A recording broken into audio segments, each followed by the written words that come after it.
The large of two supplementary angles is 50 degree more than the smaller one.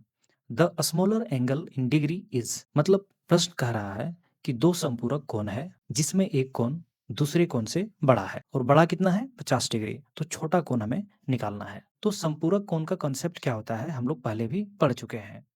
दो angle होता है और दोनों एंगल को अगर हम जोड़ते हैं तो कितना आता है 180 डिग्री आता है।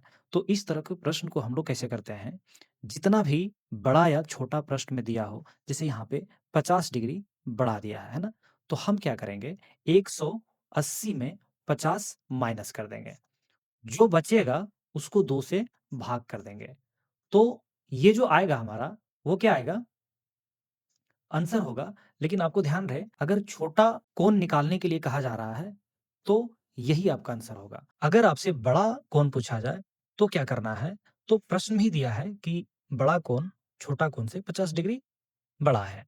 तो ये छोटा कोण अगर है तो बड़ा कितना हो जाएगा 65 प्लस 50 115।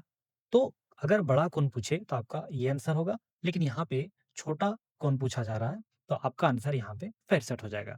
तो ऑप्शन 4 इस प्रश्न का उत्तर हो जाएगा। ठीक है? इसका बेसिक में क्या है कि एक कोण को अगर हम x मानते हैं तो दूसरा कोण को हम कितना मानेंगे? ये कह रहा है कि बड़ा कोण छोटे कोण से 50 डिग्री अधिक है। तो अगर हम छोटा कोण को x मानते हैं तो बड़ा कोण कितना हो जाएगा? x plus 50। अब संपूरक कोण का कांसेप्ट क्या है कि दो कोण को अगर हम जोड़ते हैं तो वो कितना होना चाहिए 180 होना चाहिए, तभी वो संपूरक कोण होगा। तो इसको जोड़ देंगे और कितना हो जाएगा ये 180 डिग्री हो जाएगा। अब इसको सॉल्व करेंगे तो कितना हो जाएगा 2x और ये 50 इधर माइनस हो जाएगा तो कितना हो जाएगा 130 और x बराबर कितना हो जाएगा 130/2 और इसको हम सॉल्व करेंगे तो कितना आ रहा है 65 आ रहा है।